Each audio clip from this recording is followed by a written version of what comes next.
अपने आप से प्यार करना सीखो। एक छोटे से गांव में एक आदमी रहता था। उसके घर के पास में एक पहाड़ था जहाँ पर वह रोज़ सुबह जाता, वहाँ पर थोड़ी देर उस पहाड़ पर बैठता, फिर वापस आ जाता। तो रोज़ की तरह वह सुबह सुबह जा रहा था। पीछे से उसका छोटा सा बेटा आया।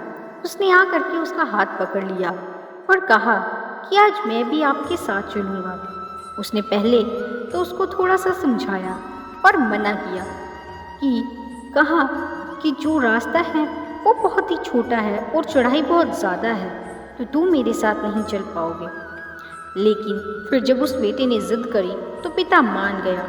वो दोनों पहाड़ पर चढ़ने लगे। पिता ने बेटे का हाथ कस करके पकड़ा हुआ था। लेफ्ट साइड में पहाड़ी थी और राइट साइड में खाई थी और रास्ता बहुत ही छोटा था। वो पहाड़ की चोटी तक पहुंचने ही वाले थे, तभी रास्ते में एक बड़ा सा पत्थर आया। क्योंकि पिता उस रास्ते से रोज़ आता था तो उसको पता था कि वहाँ पर पत्थर है, तो वह साइड से निकल गया। लेकिन जो बेटा था उसका ध्यान कहीं और था, तो उसका घुटना जा करके उस बड़े से पत्थर से टकरा गया। उस बच्चे के मुंह से एक चीख निकली और जैसे ही वह चीखा, उसकी आवाज़ उन पहाड़ों में गूंजने लगी। इससे पहले उस बच्चे ने कभी भी अपनी आवाज़ की गूंज नहीं सुनी थी, तो उसे समझ नहीं आ रहा था कि ये क्या हो रहा है। वह अंदर से थोड़ा सा घबरा गया और उसे लगा कि शायद कहीं कोई है जो छुपकर उसे देख रहा है और उसका मजाक उड़ा रहा है। फिर उस बच्चे ने बोला, कौन हो तुम? तो जब उस बच्चे ने उस गूंज को सुना तो उसे गुस्सा आ गया। उसे लगा कि कौन है ये जो मेरा मजाक उड़ाए चला जा रहा है। फिर उसने गुस्से से कहा कि मैं तुम्हें छोड़ूंगा नहीं। और फिर जैसे ही उसने उस गूंज को सुना वह घबरा गया। उसके पिता समझ गए थे कि ये क्या हो रहा है।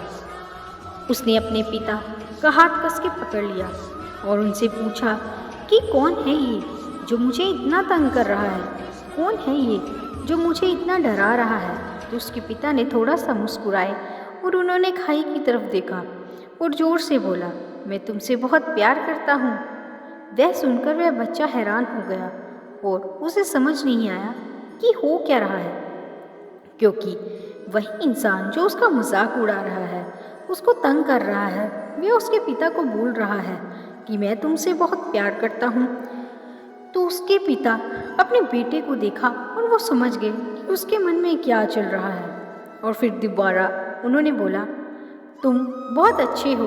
और ये सुनकर उनका बेटा थोड़ा सा मुस्कुराया और पूछा अपने पिता से कि ये क्या हो रहा है। फिर उसके पिता ने अपने बेटे को समझाया, ये जो आवाज़ तुम सुन रहे हो ना, ये किसी और की नहीं है, ये तुम्हारी ही आवाज़ है जो कि पहाड़ों में गूंज रही है और तुम्हें अपनी ही आवाज़ सुनाई दे रही है। जैसे तुम बोलते हो ठीक वैसा ही तुम्हें सुनाई देता है। अगर तुम गुस्से से कुछ कहोगे तो पलट करके वो आवाज़ आएगी, उसमें भी गुस्सा होगा। लेकिन अगर तुम कुछ अच्छा कहोगे तो वो आवाज़ भी अच्छी होगी। बिल्कुल इसी तरह से हमारी ज़िंदगी में भी होता है। जैसा तुम अपने मन में इस ज़िंदगी के बारे में सोचते हो, ये ज़िंदगी तुम्हारे लिए बिल्कुल वैसी ही हो जाती है। और अगर तुम मन ही मन अपने आप से ये बोलते रहोगे कि मेरी ज़िंदगी तो बहुत बुरी है, तो तुम्हारी ज़िंदगी सच में बुरी हो जाएगी। और अगर तुम अपनी ज़िंदगी से प्यार करोगे तो तुम्हारी ज़िंदगी भी तुमसे प्यार करेगी। ये बात उस बच्चे के दिमाग में घर कर गई और फिर वे दोनों उस पहाड़ की चोटी पर गए। लेकिन बच्चे के दिमाग में ही बात घूम रहा थी और फिर वह बच्चा खिलखिला कर हंसा और उसने अपने दोनों हाथ खोले और अपनी पूरी ताकत से बोला, मैं तुमसे बहुत प्यार करता हूँ।